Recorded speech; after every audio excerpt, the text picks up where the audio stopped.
We're going to go on to learning about drying basics presented by Diane Metz. My name is Diane Metz, as I was introduced, and the program in Solano and Yolo County started, the Master Food Preserver program started in 1984. So it's approaching its 40th year, and we have one person who's watching today, Pearl Eddy, who was one of our original class people, and she is still active in the program, and we're so grateful that she is with us tonight, and she continues to teach us every single time we get together. And we all just love her. So kudos to Pearl. And the program has continued since then, but we unfortunately had our long-term Master Food Preserver Coordinator, Georgia Hall, was laid off in 2010. So we were without people for a few years. And then a new person was hired in 2016. And Janice came in 2019.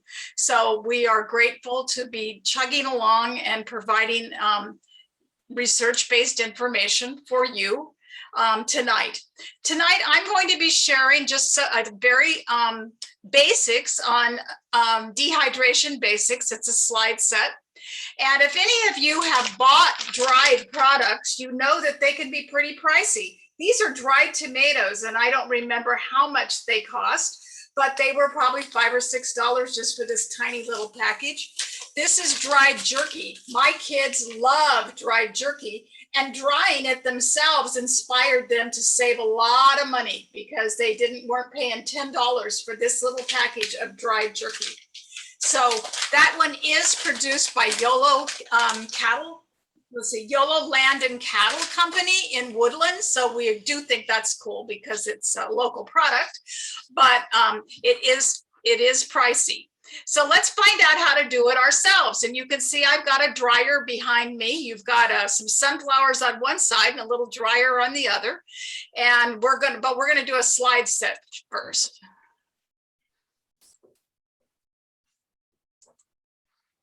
Then the other people will be giving you more specifics. I'll give you a little bit of background, a little overview, and then they're going to be doing special things for you. So this is dehydration basics. You can dry everything under the sun, of food-based things, and we can tell you how. If we don't cover it tonight and you have a special question about something, please get back to us. Our emails, Janice will post our emails of how to get a hold of us. And even though the UC Systems website where we register and do evaluations and so forth has been down for days, our emails are still working. So maybe Janice can put that in the chat of the Master Food Preserver email. So drying revisited. It's the oldest method of preserving food because stuff just got dried and it stayed safe and people could eat it. It's definitely an alternative to canning and freezing. Takes less energy once you learn how to do it. It's simple, safe, and easy to learn. It can be done all year long, depending on what method you dry with. And there's no refrigeration needed. So once you've used the energy of the sun or the dehydrator or whatever you're going to use, you don't have to put more energy into it unless under certain precautions. Like this is dried herbs, and you can see them in a little kind of canning jar. You can't see specific, but it's thyme that I grew. And there it is in the jar. I do keep that in the refrigerator because I keep all my dried herbs in the refrigerator just so they last longer. It takes little space. Bunches of dried anything takes a lot more space. We have a little slide set, which we're not going to show tonight, but we will send to you that I made on drying carrots. It starts with 5 pounds of carrots. Any of you've ever seen a carrot? No, 5 pounds is quite a bunch of them. And you end up with less than a pound of dry carrots when you're done, probably about 8 ounces. So most fruit foods are mostly water. When I first came to this county over 50, we had dry yards throughout the Suisun Valley, throughout Vacaville. And these are pictures of some of those dry yards. The one on the left they're both from the German dry yard, which is on Suisun Valley Road and is no longer there. as are most of them, no longer there. And you can see the big wooden pallets with the fruit drying on the pallet. Many young people in Solano County grew up picking fruit, cutting fruit, laying it on the drying trays because it was often a first-time job for many young people. So how does drying preserve food? It removes the moisture from food so bacteria, yeast, and molds can't grow and spoil the food. It slows down the action of enzymes, but it doesn't inactivate them, so they're moving more slowly. There's temperatures for drying. What are the temperatures that are optimum? It's 140 or less. Sometimes you'll see 145 for jerky. If higher temperatures are used, say, for example, my oven doesn't go any lower than 170 degrees. So if I tried to dry something in my oven, it would cook the food instead of drying it. And that would be case hardening. So the outside would dry, but there would be moisture trapped inside, and then it would mold when I put it on the shelf. So drying is more effective when the humidity is low, the air current is moving. It speeds up drying if the wind is blowing a little bit, and it removes the air around the food. So breezy days if drying outside, fans if drying inside. How can it be dried outside? Fruit can be dried outside. You need several days of 95-degree plus weather. So in the next week or so in Fairfield, where I live, we're not going to have any 3 days of 95-degree weather. Where I grew up in Chowchilla, California, we often had weeks and weeks of 100-degree weather. So it was really easy to dry things in the sun. I have a friend in Chowchilla who is drying pears as we speak in the sun. You can also dry in an oven, but you have to know about the temperature, and we'll go into that. You can dry in an electric food dehydrator, which is the little thing I have behind me.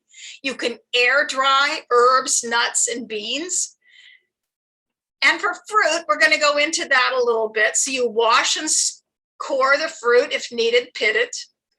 Fruits can be halved or sliced and some left whole.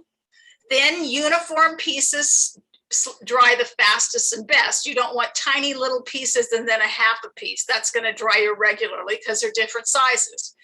Apples could be cored and sliced in wedges or rings, for example. Bananas can be sliced. And then if you're going to do raisins or prunes, for example, whole fruits, you want to make sure that you check them by dipping them in boiling water first, just to crack the skin, and then plunging them in cold water. That makes the skins crack and they dry a lot faster if you're doing whole fruits, or even big fruits like prunes. So these are some quick slides about apricots. So you've got apricots, I washed them and pitted them. I put them on the dehydrator. And you saw that Delina had one called Excalibur. Well, this is one of those that's called Excalibur. There it is. And it's drying. And you can see how those pieces here look much more shriveled up there when the water's being pulled out of them. How do you pre-treat them? You can do it a number of ways. You can put sulfur on them, which is burned sulfur, which is done with sun drying commercially often. That also preserves the vitamin C in particular, so it also preserves nutrients. But sodium bisulfite dip is something that can be used inside. It doesn't smell, but those first two, you need to be careful if there's any sulfa-related allergies. Ascorbic acid can be used to pre-treat the food and keep it light. And ascorbic acid mixtures like Fruit Fresh, although if you look at a bottle of Fruit Fresh, you'll find that the first ingredient is sugar. If you buy just ascorbic acid pills, it's more inexpensive and you're not adding any sugar. You can also dip them in fruit juice. For example, I like apricots dried that have been dipped in pineapple juice. I love apricot pineapple jam, so of course I like that in my dried fruit too. You can also make a honey dip, and that helps to preserve the color. Or a syrup blanching, where you blanch them a bit in sugar syrup. Those all help to preserve the color. and steam blanching, where you're not using any sugar, but just blanching them and steam a bit helps as well. This is showing some more prepared things. And it's showing drying out of doors. Sun drying is okay for fruits. They're high sugar and they have enough acid to keep them safe when drying outside. But you don't dry vegetables or jerky or meat outdoors because it doesn't get high enough temperature to keep it safe. You need hot, dry, breezy days. Temperature of 85 or higher, 95 is ideal, with several days with humidity below 60%, which is typical for most of our area inland, but closer to the bay where Maureen and Delina lives, it's more humid closer to the water. And you may and probably will need to cover the products from insects and pests unless you like crunchy apricots with a few ants on them, which most of us don't. Solar drying, you need to make a dryer. You need to stir and turn it several times. And Amalia, who will be speaking later, probably has made one, and she can tell us all about it. Vine drying is something I've done with dry beans that I grow in my garden. And I just let them dry on the vine. Raisins can also be done the same way. And you just leave them on the vine until the beans inside rattle or the raisins are sufficiently dried. And if they're not dried, then you can dry them a little bit more in the oven or dehydrator, but you don't need to do much. This is showing how you might treat with sulfur. You have a tray like this where the apricot halves are placed on the tray. And then you put burning sulfur according to a recipe that you would follow. And you put it in a little dish and you light it and you put it in the box underneath the tray. And then you cover up the box and seal it with dirt or soil, I guess we should say, so that the smell doesn't get out and the smoke fumes permeate the fruit to keep it light colored and preserve the nutrients. Then they're taken out and dried in the sun for a day or two, depending. And then they're placed in the shade, often for another week or so that they can continue to dry. And in this area and in most areas, they would need to be brought in the evening and then put out again when the sun's up good. Fruit is dried correctly when it feels just like kid leather, so soft leather. Drying foods indoor can be done in conventional ovens, like I said, electric food dehydrators, countertop, or convection ovens or microwave ovens. Oven drying is slower unless you have a convection oven, and it takes 2 times as long to dry in an oven than in a dehydrator. It's not as efficient and uses a lot more energy. Therefore, it's a lot more expensive. And many ovens do not go low enough to make them effective. But this is showing a rack that was not the one that we used in the burning the sulfur thing, but a similar rack that is used just to dry in an oven that someone built for us years ago. And eventually it fell apart, so I bought a new one, but I need to take a new picture. So the dial needs to go down to 140 degrees, which mine does not. Leave the door propped open 2 to 6 inches. It's best if you can put a fan outside the oven door to draw the moisture out. And oven temperatures vary, so an accurate oven thermometer needs to be in the oven so you know when that 140 degrees is achieved. And the trays should clear the oven by 3 or 4 inches and 2 or 3 inches beside them, so you don't want to have anything catching fire. Food dehydrators are small electrical appliances for drying foods indoors. Delina is going to show you a variety of them. They have an electric element for heat and fan and vents for air circulation. They dry foods between 85 degrees, which is pretty ideal for herbs, to 140 degrees, depending on the product. You can buy dehydrators at department stores. You can order them online, garden supply, so forth. Cost depends on the features. Some are expandable and extra trays can be purchased. 12 feet of drying space dries about a half a bushel of produce, which is about maybe 3 or 4 gallons of produce. Major disadvantage is its limited capacity. And they're gonna be made with double wall construction. They have an enclosed heating element. You want to look for that. I had one that somebody bought and gave to the office. It had an open heating element, and that would be dangerous because you'd burn yourself. They fit on the countertop. They have a thermometer that can be changed from 85 to 160 degrees. That's ideal. Some come with a preset temperature, and you want to avoid those if possible. A fan or a blower, and 4 to 10 open mesh trays that are plastic, sturdy, and washable. And a UL seal, underwriter's seal, to make sure they're safe, and a guarantee, and a dial for regulating the temperature.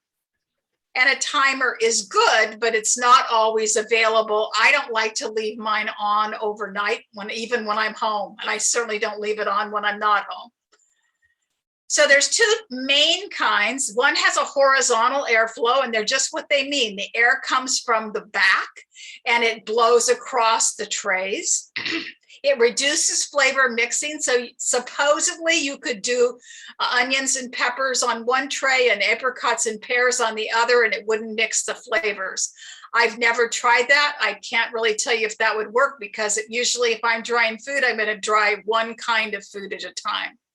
The other one is a vertical airflow, which again means exactly what it says. The heating element or fan are located at the base. The major disadvantage of different foods dried at the same time, so flavors can mix and liquids can drip onto the heating element. I've never had too much trouble with the last one, but I do have one of my sons just called, and he likes to make turkey jerky for backpacking trips, and his switch got knocked off, and so he's concerned about sending it to California to get fixed by Mother. Not that Mother's going to know what to do, but we'll see. This is showing a horizontal food dehydrator, which is an Excalibur, and Delina will be showing that. And it's showing how you can do mixed foods. They've got vegetables up at the top and fruit at the bottom. And you place the fruit in a single layer. You follow the directions. And you have handouts that were sent to you today. One was specifically on drying fruits and vegetables, and they give you specific times, specific directions for almost every fruit and vegetable under the sun. And then you can watch as it dries. Some pieces dry faster than others. I like to switch them around, the trays from top to bottom. And the Excalibur that we have at the office has square trays, so you can also turn it around all 4 corners so that they can kind of rotate it. Fruit should have about 20% moisture content when dried adequately. So you cut several cool pieces in half. There should be no visible moisture, and you shouldn't be able to squeeze any moisture from the fruit. And it shouldn't be sticky or tacky. It should feel like soft leather, and it shouldn't stick together. So if you fold a piece in half, it shouldn't stick to itself. And that's showing you another picture of the apricots. After the drying, you want to cool off for a while just so they get cool, room temperature. And don't pack too soon or moisture buildup will occur. Don't wait too long or it could pick up more moisture in the air. And we'll go through conditioning in a minute. Room drying for herbs, hot peppers, and nuts are the most commonly air-dried things, and we have a number of those, which I'm assuming they're going to show you as well. And if they don't show you those today, I will have a slide set on hand that I can show you the air drying equipment that we have. Herbs and peppers can be tied. Many of us have seen peppers that are tied in bundles and suspended, and you can just pluck off a dried pepper when you're ready to use a pepper. Herbs can be done in enclosed paper bags, and that's usually how I dry my herbs. I have a back porch that's on the north side of the house, and it has adequate air circulation, and I take paper bags, I put my herbs in it, I slice holes in it, and I tie them up and just let them dry, and that's works for me. You can spread nuts in a single layer on paper and let them dry as well. I do that the same thing in my backyard. And persimmons can be slowly dried whole. I have a brother-in-law in Tulare, California, again, very warm. And he took, I should put some of these pictures. So maybe one time we'll just do a persimmon workshop, which is a fun workshop to do in the fall. And he dries the persimmons whole, and they just start after they've dried for a month or 6 weeks. It takes a good while. They get white and the sugar just is on the outside of them, and they're just like candy. So after things are dried, there's 2 ways to pasteurize food to make sure that especially if they've sun dried, that there are no bugs or pieces of bugs. You want to seal the food in plastic bags and freeze at 0 degrees for at least 2 days, 48 hours. Or the oven method is to place in a single layer on a tray or in a shallow pan and place in an oven that's preheated to 160 degrees for 30 minutes. Conditioning means you put the dried fruit in like a quart jar, for example. You pack it in plastic or glass jars, seal and let stand for 7 to 10 days. And shake the jars daily to separate the pieces and check for moisture condensation. If you see a lot of moisture, you need to continue drying it longer, and you return to the drying. If mold has formed, you want to get rid of it. Then you can pack them away and store them. Vacuum sealers work beautifully. I understand one of our new graduates is a vacuum sealer expert, so she's going to be helping with the next demonstration on that. And then you can store dried foods in a cool, dry, dark places. The freezer or the refrigerator are often the best places, but many people keep them on the shelves as well, so it just works out well, or in a dry, dark place. Most of us in this area do not have basements, but that would be good. But sometimes basements are humid. So then again, that might not be the best place. But dried fruits and snacks are delicious. And this is dried fruit leathers are something many of us have become accustomed to enjoying. Start with fresh fruits. You can use canned or frozen fruits. You can puree the fruits until it's smooth. You can add sweetener or leave it out. It's up to you.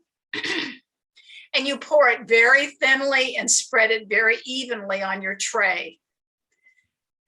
It takes 6 to 8 hours to dry in a dehydrator, but it might take up to 18 in an oven. So you can see just the long time that it takes, plus the more energy that it takes, is going to be bad. So dry at 140 degrees, and it's done when your finger doesn't show any indentation. And when it's warm, you can peel from the plastic if you're using plastic or parchment paper, cool and rewrap in plastic or parchment paper or wax paper. And it keeps 1 month at room temperature. At my house, when I made it, it never lasted probably more than a week, but you can freeze it for up to a year. Vegetables have a few different recommendations. You want to prepare the vegetables as directed and follow the guidelines in the University of Georgia handout, which we sent you on drying vegetables. You want to wash, trim, and peel according to the directions. Uniform pieces dry as soon as possible after they've been harvested. And then most vegetables need to be blanched, either in water by dipping them in boiling water, according to what the directions, or steam blanching. A few fruits and a few vegetables don't need to be dehydrated or blanched, and peppers are one of them. So you can just cut peppers up and dry them as is. But follow the directions for the particular fruit or vegetable. This is just showing how to blanch it. You can see the green beans. They're in a wire basket, and you're going to plunge them in that boiling water. And as soon as when they've blanched long enough, they turn from kind of gray green to brighter green. And then you know they're done. So you can see not as green on the right, greener on the left. Then you dip them in cold water or put them on a tea towel. I like to not dip them in cold water because it's only going to take you longer to dry them. So I just spread them on a clean tea, towel and let them air dry for a while to stop cooking. spread on a paper towel or a cloth towel to cool and dry, and cool so they are only slightly hot to touch, about 120 degrees, and then place in the dehydrator and dry. And then vegetables, opposed to feeling like kid leather, should be brittle or crisp. So you're going to be drying them more than you do fruit. So they're not pliable rolls like fruit leather, and neither are vegetable leather rolls. We like to do tomato leather, but it is crispy, not rolly. So you have to rehydrate it differently. Dried vegetables should only have 10% moisture, so it's half as much moisture as fruits. They don't need conditioning like fruits because they have much lower moisture content when you're done. But you need to make sure that everything is the same dryness. If you have a bunch of big mushrooms and they're dry on the outside of the tray, but the big ones are still wet, you're going to end up with a mess. Store in airtight and dry conditions, and longer storage is best in the freezer. And the reference to this is one of our go-to references, is So Easy to Preserve, which is nationwide, used to teach master food preservers across the United States and how to dry foods. And with that, I'm going to turn it over to Rachel, who's going to give our next presentation. And I'm going to stop sharing because she's going to start sharing.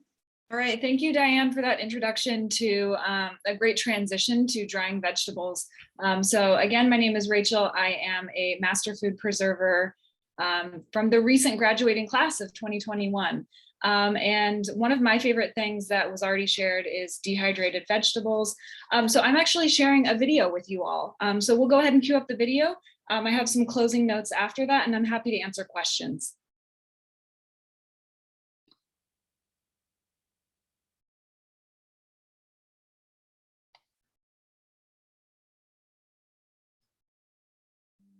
I'm practicing preserver volunteer in Yolo County in 2021. Today, I'm demonstrating how to make one of my favorite healthy snacks, dehydrated eggplant chips, also known as vegan bacon. The University of California Master Food Preserver Program's mission is to extend UC research-based information about home food safety and preservation to the public.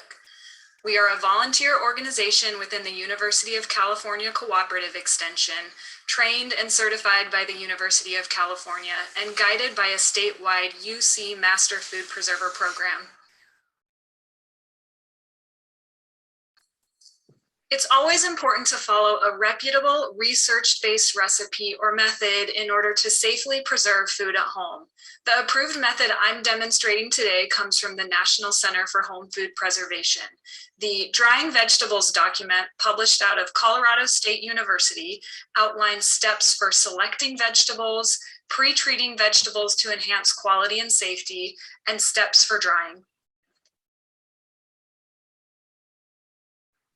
Before we begin, let's get prepared. As always, start with a sanitized food prep surface and thoroughly clean all of your equipment, like your dehydrator trays, cutting board, knife, and mandolin slicer. A quick pro tip, I store my dehydrator in the garage, so I always have to re-clean it prior to each use. After washing it, I stack the still wet trays and turn on the dehydrator to the lowest heat setting to quickly dry excess water before loading it with the prepared vegetable slices. For this recipe, you'll need 2 medium-sized eggs.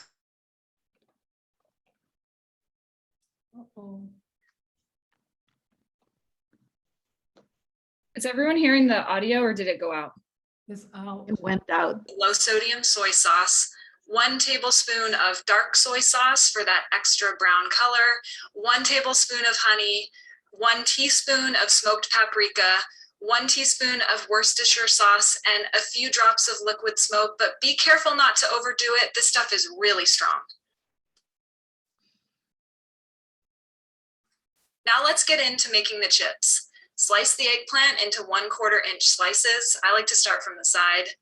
Bring a quart of water to boil in a large pot and add 1/4 teaspoon of citric acid. In small batches, submerge eggplant slices in boiling water. Cover and blanch for 3 minutes. Begin timing when the water returns to a boil. Finally, remove the eggplant from the boiling water and cool by submerging in ice water for 3 minutes. Blanching is a necessary step in preparing vegetables for drying. Blanching stops the enzyme action, which could cause loss of color and flavor during drying and storage. It also shortens the drying time by relaxing the tissues so more moisture can escape more rapidly.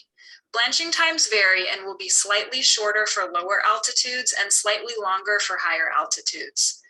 The addition of citric acid to the blanching water has been shown to enhance pathogen destruction and is recommended since these vegetable chips are intended to be eaten without further cooking. After blanching, blot away excess water on clean kitchen towels. Place the eggplant slices and the marinade in a well-sealed bag or container and marinate for 2 hours in the refrigerator. You may be tempted to marinate it longer, but don't, because otherwise these chips will be way too salty.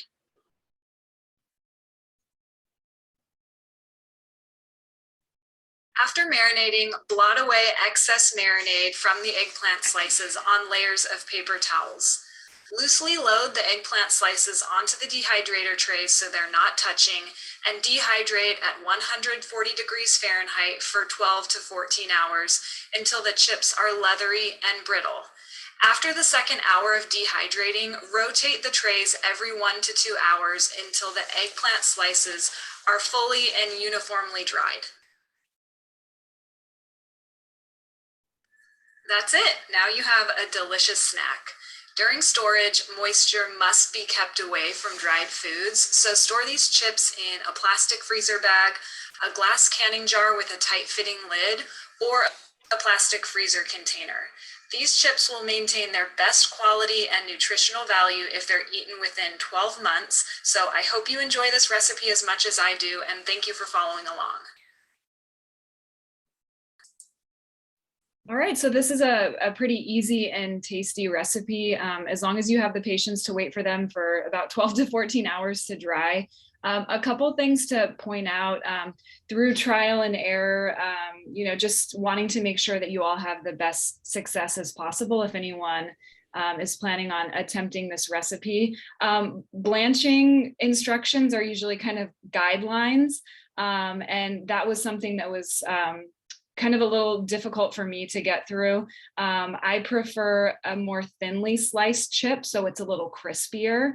If you slice your eggplant a little thicker, it may be a little more leathery. So I think that's kind of personal preference. But if you're looking for that kind of crispy, bacony feel and flavor, I would recommend slicing them a little thinner, but also be careful that you don't over blanch them, because if you go too far in the blanching water, your eggplant is just gonna blow apart. So I would say try to be as consistent as possible with your slicing. That really helps with the blanching process, and really keep an eye on them when you're blanching. I would err on taking them out a little sooner than letting them go too far to lose that kind of chip-like shape and texture. And flavoring is something that you can kind of wing it on your own. So again, through trial and error, this is one of my favorite recipes for that bacony flavor. They taste smoky, they taste salty, but if you prefer something sweeter or spicier, you can definitely adapt the marinade ingredients to add a little more honey or put some black pepper in there.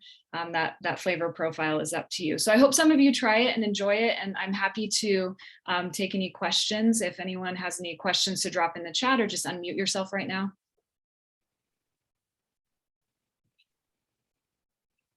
I see a question about a recommendation for blotting the blanched eggplant after it's been blanched with a tea towel. Yes, like Diane said initially, every step where you can remove more moisture just means a shorter drying time in the end process.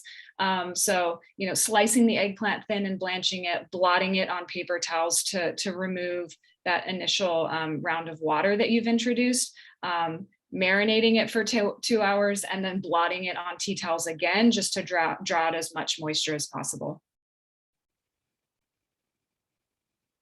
Trying to keep up with some of the questions in the chat here. Let's see. Preferred type of eggplant, that's a really great question.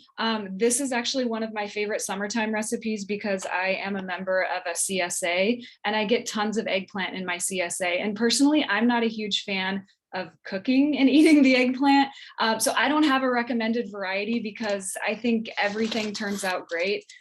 You can see in actually the eggplant that I have right here next to me, I have some really tiny ones. So these were just like the small guys. My recommendation is to slice the eggplant from the side. It just holds together better during blanching. And then I have some of these big guys here. So everything seems to work out. And I see a question, CSA, so that's your community supported agriculture. So subscribing to a local farm or cooperative of farmers where you get maybe weekly, biweekly or monthly subscription of vegetables to support a local farmer. So I've been getting my lots of eggplant over the summer. All right, hopefully I caught everything in the chat. Maybe if any of my other MFPs, did I miss anything? But this is just the 5 pounds of carrots very quickly. And it says I started with 5 pounds of carrots and I grated them up in the food processor. So it was zip zap, I peeled them. You don't have to peel them, but I washed them, of course. And then I grated them and I had 2 giant bowls like this of grated carrots. And then I steamed them because it told me I needed to blanch the carrots. And if you want to stop those enzymes, or they just will taste yucky after a while if you don't do that. I marked each tray with the amounts of undried carrots just because I wanted to see what I ended up with once they dried. So I had 2 cups on some, 4 on another. And you can see I had up to 4 was the biggest amount I had on a tray. And this was a big Garden Master thing. And then you can see how they looked after they were dry. There's hardly any there. And so how do you rehydrate? We didn't talk about that before. So you take 1 cup of dried carrots in 2 cups of boiling water, and you'll get a couple cups, a good 2 cups of rehydrated carrots. And what do I do with those carrots? I put them in soups and stews and meatloaves and carrot cake. They make super carrot cake. So I think 5 pounds ended up making 8 ounces, but I neglected to find out. And I've used all the dried carrots at this point, so I can't tell you. And while Janice is pulling that up, do you have a moment for a couple questions I see in the chat about your carrots? Sure. Yeah, so Shirley wants to know, dehydrated carrots, are they leathery? Are they crisp? Also, how long do you rehydrate them? They're crisp, and you can rehydrate them for about 30 minutes or so. Your pamphlet, one of the handouts is from that. I'm going to go quickly, just pull some of the handouts out because the handouts are a 1/4 inch thick, so I couldn't memorize them all. But I'll pull the one up that has the nice stuff about rehydration on it. And it's called How to Use Dried Foods. And it doesn't take very long, but I would say about less than 30 minutes, 15 minutes or so. And they'll end up to be 2 cups. So you had 1 cup and now you put them in 2 cups of boiling water. They'll soak up all that water and you'll now have 2 cups of grated carrots. My carrot cake recipe calls for 2 cups. So that's why I had that one memorized. But there's all sorts of recipes in this particular handout that's from the University of Missouri. And we get handouts, any handouts from across the United States are approved. And so we like to, our University of California doesn't have everything, but together we're better and we're cooperative extension. So we cooperate and get each other's handouts. So probably be around 15 minutes in the boiling water and you'll end up with grated carrots. Yeah, okay. Thank you. That one, no. Yeah. Yeah, that's the one. That's the one. Okay. All right. All So right. anyway, thank you everyone for your patience. I really, really am so sorry. I have a very old laptop, doesn't seem to do anything. This presentation was initially done by Tricia Tremaine. Like I said, she's a retired master food preserver from North San Joaquin County. She did this and I added a few things just to update it from my own perspective and little things that I wanted to add. If you can go to the next slide, please.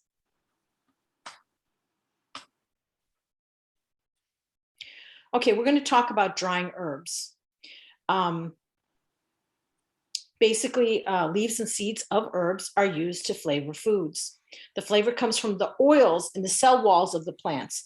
So chopping or grinding releases the oils. We call that bruising, which is why it's recommended to cut herbs with a knife or scissors in preparing them for drying. Now, I don't know, does everybody see me? Yes. Okay, so if you look, this is lavender. This is a piece of lavender from my yard. If I take it and just smell it, it's very mild. But if I take this and just run my fingernail on it, or if I twist it and bruise it, okay, then it's a very, very strong smell on my hand because I've released the oils. Gosh, that smells so good. And yeah, so that's what it means by bruising. And so if I would want to preserve this, I'd make sure that I cut it with scissors when I took it off the plant. I didn't pull it or yank it or twist it because that would bruise the leaves and release some of the oils. And then that would be sort of like losing what I'm really trying to harvest here. Drying herbs at too high a temperature causes flavor loss. So basically you're just releasing the oils by heating it too much rather than gradually releasing the moisture out of it so that it becomes more concentrated. You're actually cooking off the oils and they're releasing into the air. Your kitchen, your house will smell great, but you won't have much left. And dried herbs can be stored effectively up to a year, basically, if you keep it in a cool, dry spot that's relatively airtight so that it doesn't absorb moisture from the environment. Can I go to the next slide, please?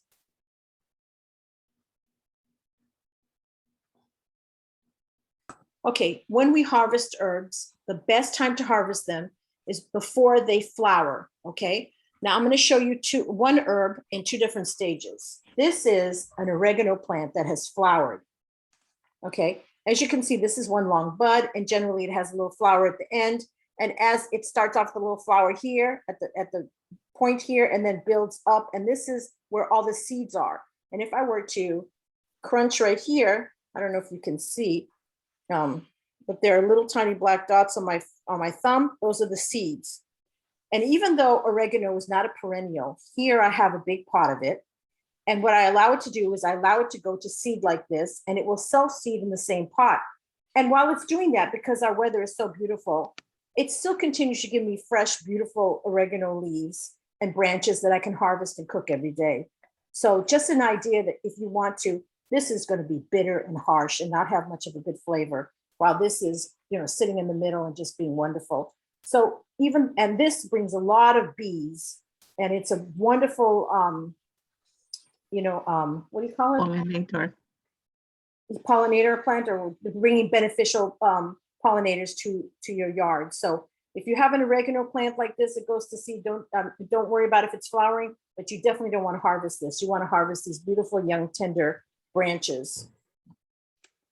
Basically getting it early in the morning, like as it's still fresh from the dew before it's been stressed out by the heat of the day. This is when all the sugars are running through any kind of plant you might harvest. And it is the sweetest and the most sweetest in the sense, like, you know, lavender is not necessarily sweet, but there's no bitterness or any harsh tones to it first thing in the morning. When you come in, you want to basically rinse it off with cool water, shake it gently.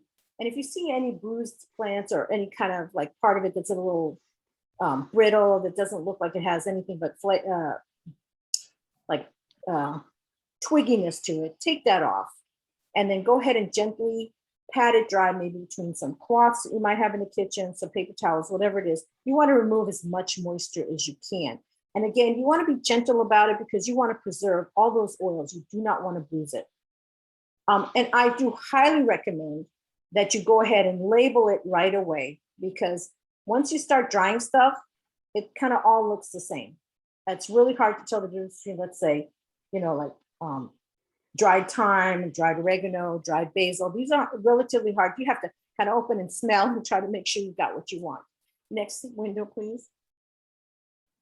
Now, it's very important that the temperature stays under 100 degrees Fahrenheit, because high temperatures cause flavor loss because they're burning off the oils. You want to preheat your dehydrator to like 90 to 100 degrees. And basically it takes between 1 to 3 hours or until the herbs are dry and crumbly. What do I mean by dry and crumbly? So here is some basil that this is still the leaves. Now these are how the leaves basically dry. They're just like this. I don't want to do this right over my computer, but what I want to show you is that if I take it and I crush it, it crumbles. Oop. That's basically what you want. That's dry. It's very different than like a fruit. Here's an apple, which I've been munching on through the whole entire presentation. These are still flexible, but these are completely dehydrated. This is an apple slice. So you can see herbs are different. They really have to be brittle in order to be dry. I noticed somebody said something about salmonella, you know, in herbs.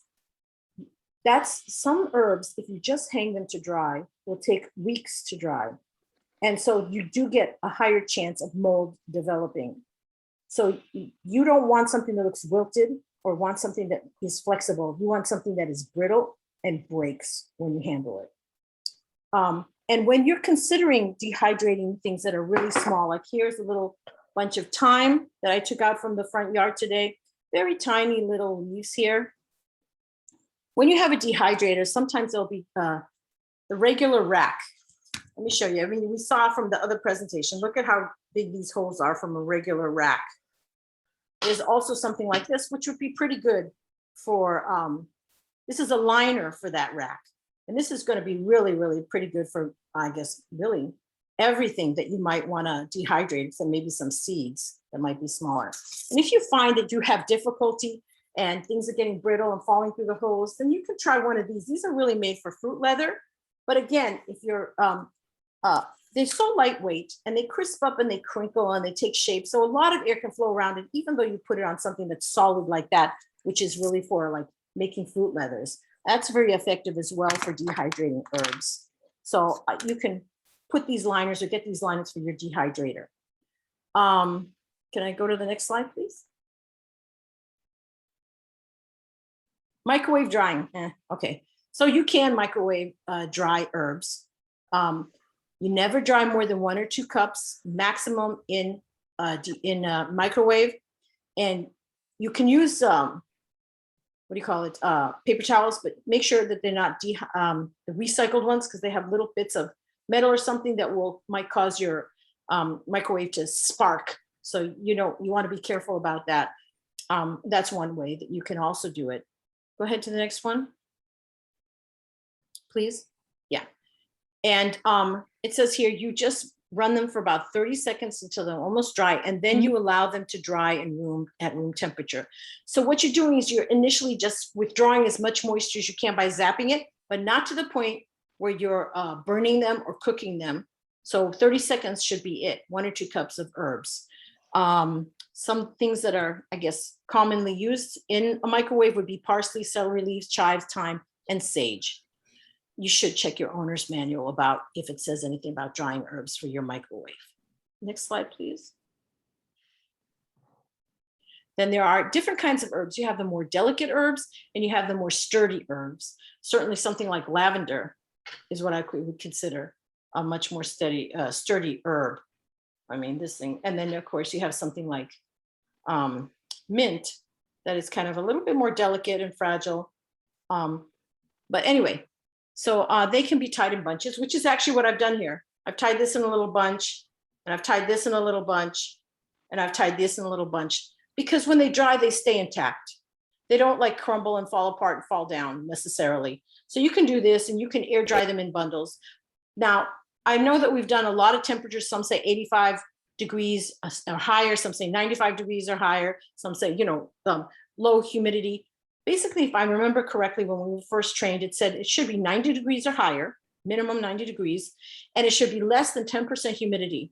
This is how you avoid salmonella or mold or anything like that. You need a high temperature. And if you put it in the sun, I'm going to tell you a lot of flavor will be lost. A lot of scent will be lost, a lot of the aroma.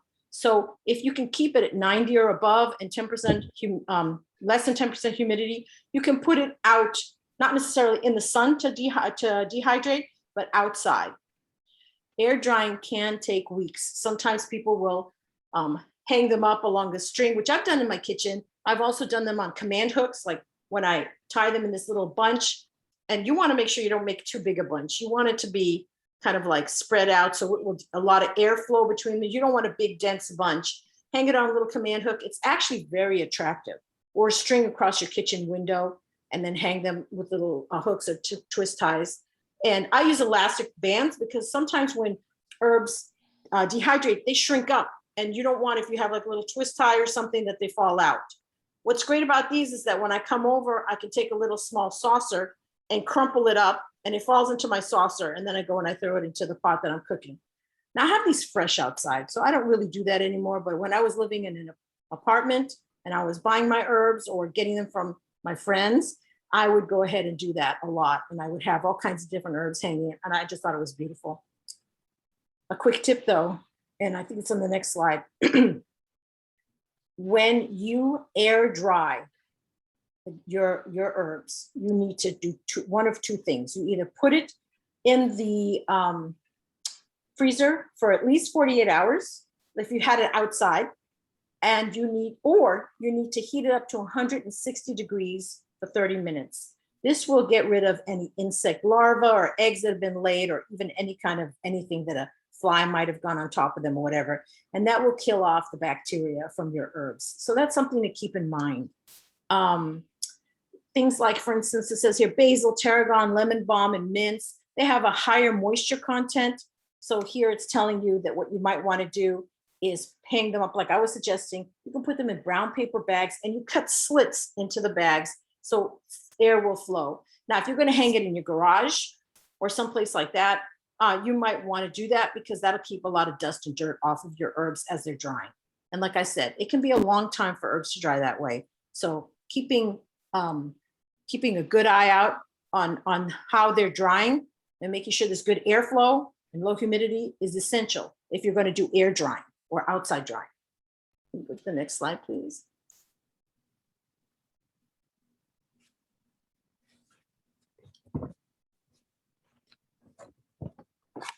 Okay, air drying is continued here. I think we've already talked about this. Oh, here it says it could take 5 to 10 days to air dry. Go to the next slide, please.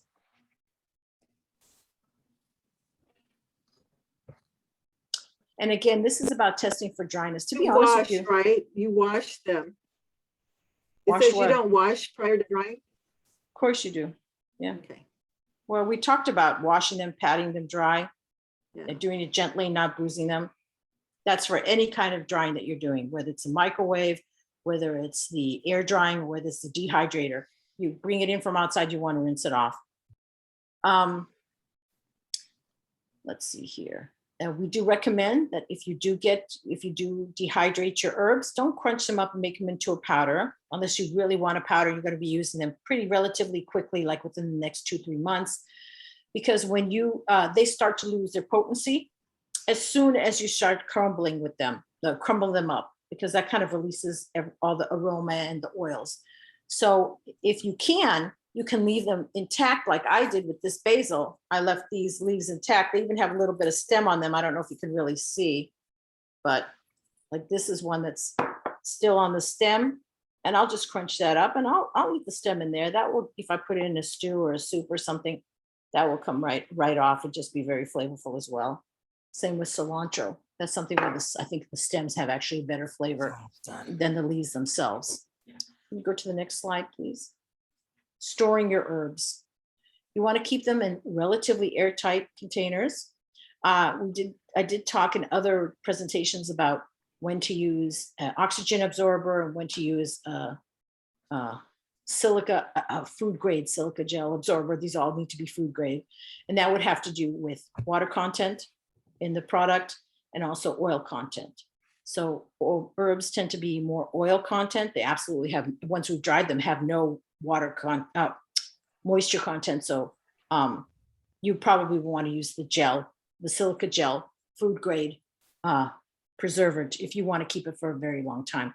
Like I said, it's pretty good up to a year, but if you want to make sure you keep it longer, let's say something that's really hard to get or something, or you don't use that often, you might want to consider a food grade silica gel insert. Please don't take it out of your shoebox and stick it in your food. Whole seeds and leaves are the ones that have the longest shelf life. Again, ground stuff has the least shelf life. And for full flavor, you should just grind it up or crush it just before use. Go ahead, please. And this is really a little bit of a thing, keep in mind, dehydrated herbs are much stronger than fresh herbs, just because a teaspoon of that is much more flavorful because it's a lot more product than a teaspoon of fresh herbs. But on the other hand, too, if you've had it on the shelf for 6 months, it may be actually more equal to what a teaspoon of fresh. So keep that in mind. When you're making something and you're cooking it into something that's moist or a dip or something where you want the flavors to come out and bloom into your dish, you want to add it right away. You want to, as soon as you start making that dip, you want to let it sit for a couple of hours so it can start to marry and release its flavors and aroma. What happened? Okay.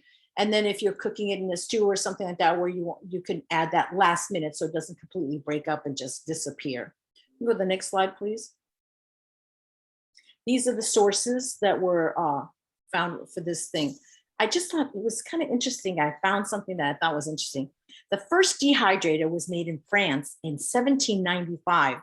And there was this big sort of surge of use of dehydrators or dehydrating food in the United States in the 1930s because of the what was it? Because of the depression. Great Depression. Because what was I saying? Canning equipment like jars and lids and all that kind of stuff, and the equipment itself was kind of expensive for people. So probably there was a lot of sun drying or a lot of dehydrating at that time, and it became very popular in the United States. And that's really everything. There's some questions. I see a lot of things in the chat, but I'm not able to see the chat right now. I can go ahead and field some questions if we have a moment for that. Okay. Maybe one thing to reinforce, like rinsing or washing herbs before, and then how heating them in the oven or the microwave or freezing, how that helps with pathogen and bug destruction. Right. Did you want me to say it again? I'm not sure. Yeah, it sounds like there's still some questions in the chat. Okay. Like, what does washing get rid of? And then why would we heat something in the oven or freeze it after Sure. it's dehydrated? And we For may example- need to continue right with the next, we have 2 more speakers and only less than 15 minutes. So maybe Oh, all we right, better I'm so just sorry. answer the questions in chat. Okay. Just write them in the chat. Okay. All right. I'm not sure who's next. It's Maureen. Great. Well, let me just go right to sharing my presentation. Yay. Yay. And let's see. Where's my, okay, here we go. So welcome to a sriracha flavored salt and fragrant herb salt presentation. I just have to say how delicious everything looked that people have presented to date. So when I leave here, I'm going to go get some dinner because it all looks so good. As I was introduced by Delana, I'm Maureen Ladley. I am certified as a master food preserver, and this year, along with Rachel and my other colleagues, you've already heard about the fact that we're a volunteer organization and our core mission is to teach. So I won't add that because I know our time is short. I do want to mention that I may mention various products and brands as I demonstrate this and talk about the examples of what I did, but nothing I mentioned is an endorsement. It's just there for a point of reference. So welcome to my tiny kitchen. You'll have in your packet, this is the recipe for sriracha flavored salt. It is so wonderfully easy. There are only 2 ingredients in it. The links to the recipe and the library will be provided at the end, although we're having a bit of a hiccup. So you'll have the handouts in the meantime. As with all of our kitchen preservation projects, I've cleaned and sanitized the kitchen, secured my hair, wiped down the smartphone, which I am constantly touching for recipes, and I've washed my hands, which is all just a good habit to adopt in the kitchen. For this recipe, here's what we need. I've used a baking sheet, but it can be anything that you can bake on. I've included parchment just because it makes life easier, but if you don't have it, you don't need it.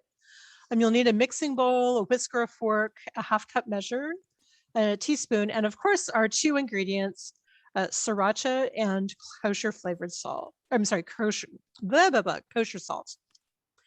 I just want to add, since this is a dehydration demonstration, salt is a preservative that removes moisture. And for this recipe, sriracha is vinegar based, so it has a head start on preservation as well. Vinegar inhibits spoilage and inhibits microorganisms from growing. So let's get started. To make this, you just measure out a half a cup of kosher salt into the bowl. I just wanted to make this point that salts have different densities. And you can see here how grainy kosher salt is. I recommend using kosher salt that's specified in this recipe for the best results. Just to your salt, add 5 teaspoons of sriracha. Give it a good mix, mix everything thoroughly. You want the salt to be completely coated and all the sriracha mixed in. Set your oven to 200 degrees. Spread the salt mixture across your baking pan and parchment. Spread it out as much as you can. That'll help everything dry overnight. When the oven reaches 200, put the baking pan in the oven, close the door, turn off the oven, and let it rest overnight. I love things that work when I am not working. So good morning, welcome back to the kitchen. The salt mixture has been resting overnight, so it's time to check it out.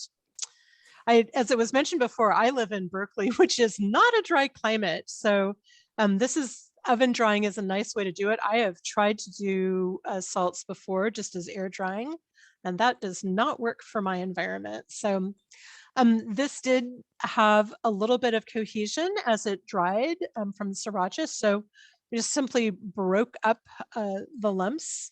I used a fork to press the salt grains apart. So after mixing and pressing, the salt was the right texture and ready to use. I really like this overnight oven drying because of my damp climate. As I mentioned, parchment makes it easy to slide your finished salt into your clean, dry storage jar. And you can store your finished salt in any kind of jar. I'm using a 4-ounce mason jar for storage, but because this is not a boiling water canning or pressure canning project, you can use decorative functional lids. Save the special canning lid that comes with the jars, like this for those kinds of projects. And so these are 3 types of lids I happen to have on hand, 2 types of shaker tops, and a flat 1-piece lid. And because I was actually making this for gifting, I'm going with the flat 1-piece lid and made decorative labels for things. This particular recipe filled up 1.5 4-ounce jars. So simply fill up the jar, tighten the lids, and you're all finished. Now that we know how to do the overnight oven dry, let's make the other recipe, the fragrant herb salt. This has more ingredients and a little more equipment. So here's what we need. We've got the baking sheet, parchment, cutting board. You'll need a sharp knife, a mixing bowl, again, a whisker or fork to incorporate things, a half cup and cup measure. And we're using 4 to 5 garlic cloves, 2 cups of herbs, and half a cup of kosher salt again. To get started, you want to cut the garlic cloves in half lengthwise through the center. Remove any sprout, that's the little green bit in the center. If it's there, these didn't particularly have them. But if you find them, pull them out and discard them. You measure the scant half cup of kosher salt, mounting it onto the cutting board with your chopped apart garlic, and mince the garlic, blending it into the salt as you work. It does, as Amalia mentioned, that releasing of juices and oils, that it's amazing how much the garlic is giving off. So once you have that incorporated, set that aside and do the same sort of treatment for your herbs. You want 2 cups of loosely packed herbs, nail them on the cutting board and give them a good coarse chop. Then mix everything together. So you've got the garlic, salt, and the herbs, chop everything together until you have the texture of coarse sand. I will tell you, this is a lot of chopping. If you happen to have any kind of chopping device, like a Cuisinart, this can speed the process along. Same thing, set the oven to 200 degrees, spread the herb salt mixture across your baking pan parchment and place it in the oven. And again, the parchment is optional. It just makes pouring into jars so much easier. I must add that the smell from drying garlic and herbs in your oven is absolutely wonderful. So once the herb salt is in the oven, please remember to turn the oven off, let everything rest overnight. And the next morning, just add the salt to the jars that you have ready. Because I'm always looking for hostess and holiday gifts, I'm putting my fragrant herb salt into small jars, again with the flat lids and using decorative labels. And that's all there is to it. We are all finished. So we really quickly covered how to make these batches of sriracha flavored salt and fragrant herb salt. I hope you enjoyed this quick demo and are inspired to try it at home. You can find these recipes and others, of course, by following these links. You have them in your handout, and thank you so much for watching. We have a question, Maureen. How long is the shelf life of your salts? I have not had them for very long. They're good for, I think, at least a year before the flavor starts to leave for the herb salt. I don't think the sriracha salt is ever going bad because it's, it's salt and vinegar. So there's really nothing unless it gets clumped together. So. Okay. Thank you. Unfortunately, we're running a little bit late, so we have one more presentation. Thank you, Maureen. It's going to be Delina, and she's going to share a couple of our dehydrators that we have in the Yes, office. I am. I'm sorry Oh. to interrupt. Can I just make one statement because we're running short? Before you leave, if you could be so kind as to enter a comment about the presentation, good or bad, whatever, in the chat, we greatly appreciate it. Generally, we offer people some sort of like commentary, but right now our website is down, but we really thrive on this feedback. If you could please give us some comments or something, please, just take a minute or two just to write something. We greatly appreciate it. And I'm so sorry, Delina, for interrupting you. Oh, And that's not a problem. And at all. also to tell us what other kind of workshops you'd like. But, if you'd write that in the chat, but, we'd appreciate that too. Go ahead, Delina. Okay, I'm going to show you 7 different types of dehydrators, and I'm going to turn the computer around so you can see them.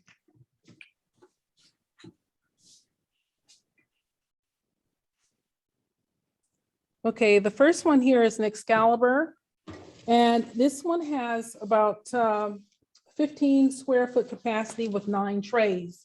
It has the ability to have, it has a timer with a degree range of 95 to 165 degrees Fahrenheit.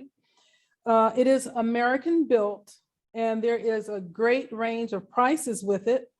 I've seen eBay sell it for $124 and as high as $493 from other retailers.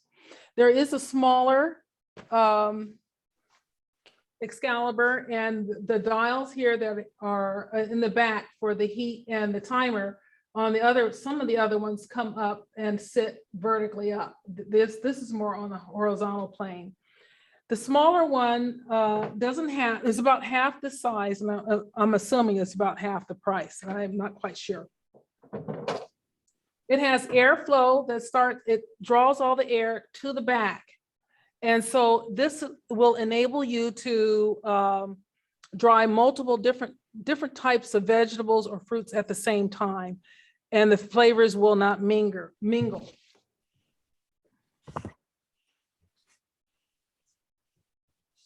So this next one is a Nesco Garden Master. And this one it's one of the larger dehydrators, just like the Excalibur.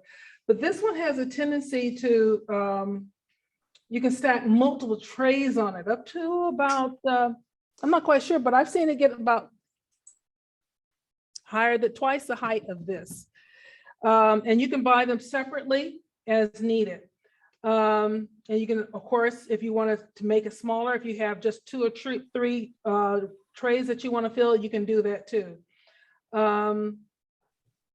Some of them have a timer and temperature control right on the lid versus on the front. I'm going to show you what the trays look like. This is one of the trays, and of course, this is a liner that will help you to dry things that are very wet, such as tomato sauce or tomatoes or pumpkin.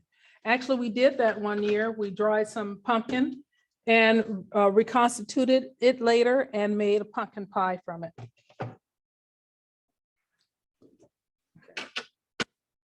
The next ones I'm going to show you are the smaller dehydrators. And this one's called a Hamilton Beach, if I can get it out of my mouth.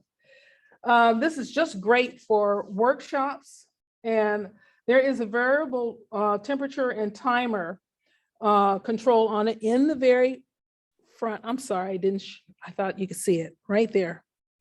And it is small, and it does come with trays that are stackable, and it does have the other tray in there for very wet substances, so it doesn't slip down through the openings.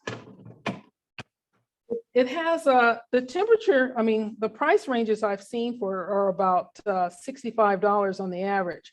It has a 48-hour timer, and you can use it in 1-hour increments. And the temperature range on this one is between 100 and 160 degrees. It automatically comes with 5 trays.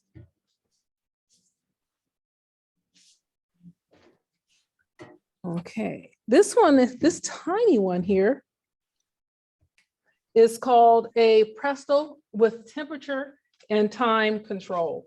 Let me give you some information on that. Mercy. It has vertical airflow.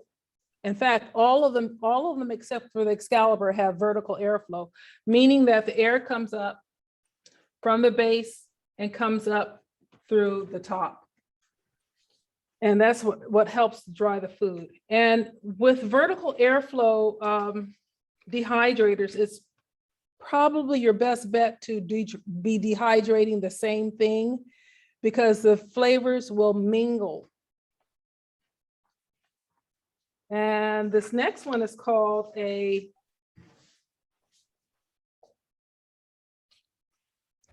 Presto preset. That's what it looks like. There's no buttons on this one at all. It only dries at a preset of 165 degrees. And it's only a few dollars less than one with time and temperature controls. This one costs about $39.82. I saw from Amazon, but I saw the list price from other places for about $60. And the next one, this is an oven dehydrator. So it's just exactly as it sounds. You put it in the oven if you're going to dehydrate food in the oven, and it has stackable racks. And there is a tray underneath to catch any drippings. Now you can, if you are drying something like tomatoes or something very soupy, you can always use a parchment paper on underneath the item so that it will not fall through the grids. And the last thing I'm going to show you, bring this over.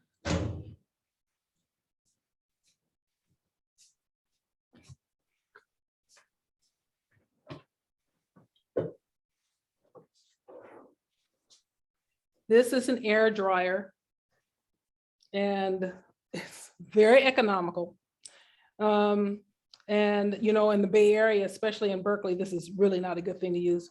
But this is usually good for places that are very dry. Some valleys are very dry, and around Fresno and other places. But this is an air dryer, and it has opening here. Ooh, ooh. So much for that zipper. If I For you may to put- ask, oh, Yes. sorry.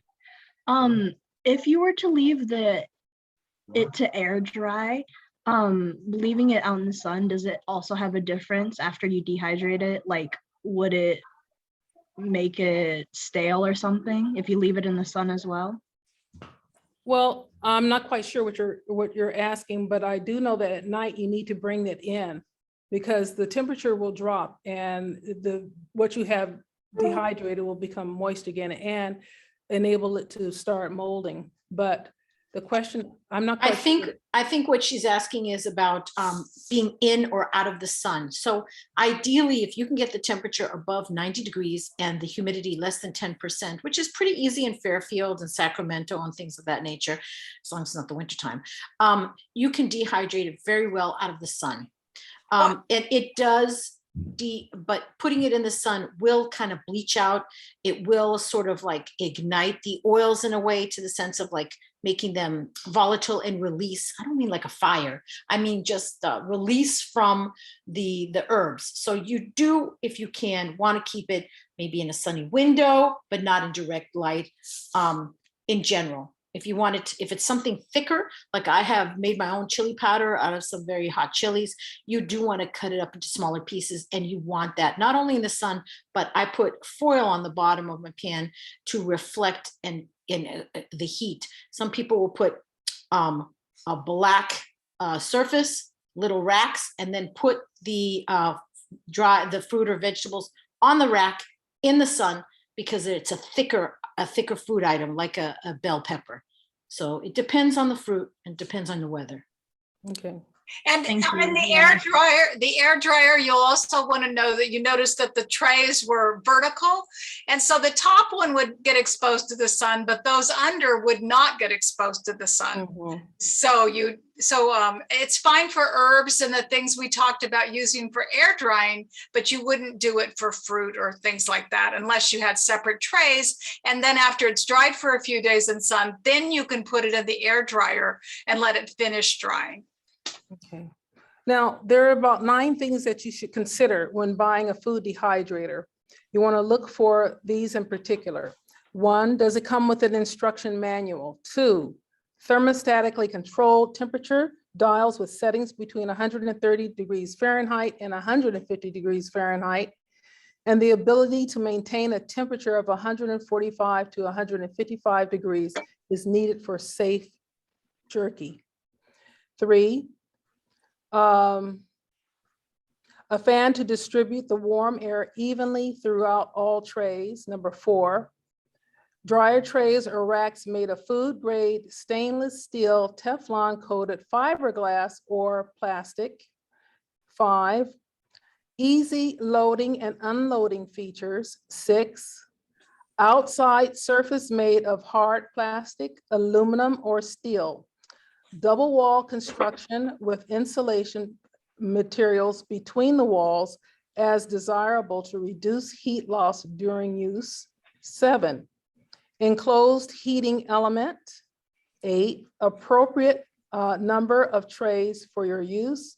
And 9, source of replacement parts. So those are the things that you should be looking for when you're looking to buy a food dehydrator. And that's the end of my presentation. Great, thank you, Delina. You're welcome. I'm gonna wrap up with the handouts if Janice wants to make me big.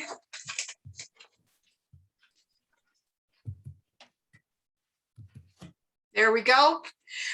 This is the book that we use in our training class. It's called So Easy to Preserve, and it's done by the University of Georgia, and they maintain the National Center for Home Food Preservation, but all the recipes are also on their website. And the very first handout is our internet guide to food safety and food preservation. And it looks like this. And it gives you all sorts of websites which you can just click on. They're all hot on the link that we sent to you. If you did not receive these handouts already, be sure and put your email in the chat box so Janice can get it. Unfortunately, our UCANR, or Master Food Preserver website, has been down for over a week.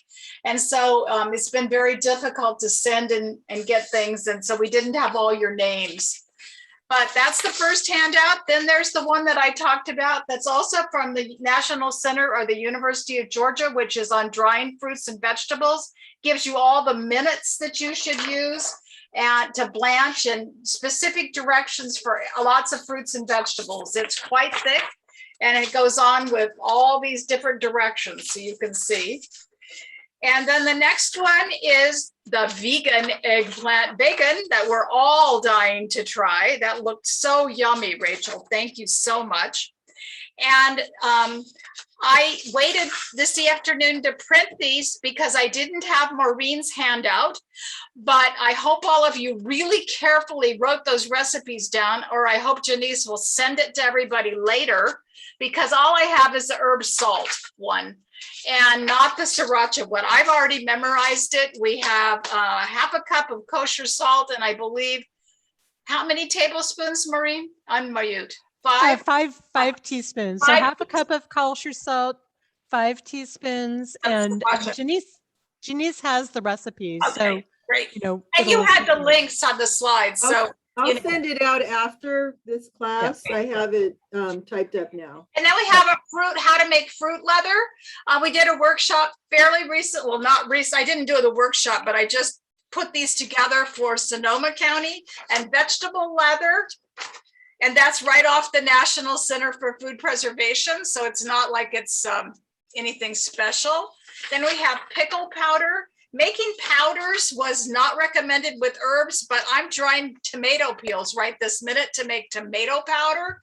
And I'm one of the gals at our last workshop last week talked about making pizza flavored popcorn. And I want to try that with my tomato powder. Then we have 2 on drying herbs. And this was done by one of our master food preservers who does wonderful blogs, Kathy Lowe from Suisun Valley. And the other one is drying herbs by Penn State on the other side of the United States. And then we have making jerky at home safely. And this is by Oregon, Washington, and Idaho. And I have a son in Idaho and a son in Colorado, and they say that's a great publication and they use it all the time, except now the toggle switch on one of them's dehydrator broke off. So we got to fix that. And then the last one is the one I mentioned about how to use foods. And I was wrong. I was saying about the carrots, and it says that you want to have one, it has a lovely chart about how to rehydrate things. And it has carrots, and it says you need 1 1/4 cups. You need 2 1/4 cups of water to 1 cup of carrots, and you let it soak for an hour, and then it's rehydrated. So I will correct myself on that one. And those are our handouts, and I'll let Janice finish up with the show and tell you what the next workshops are or whatever she wants to do.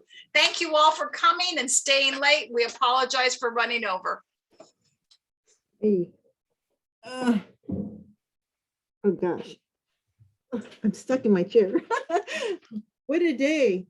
Our next is October 20th, and we're gonna do canning beans.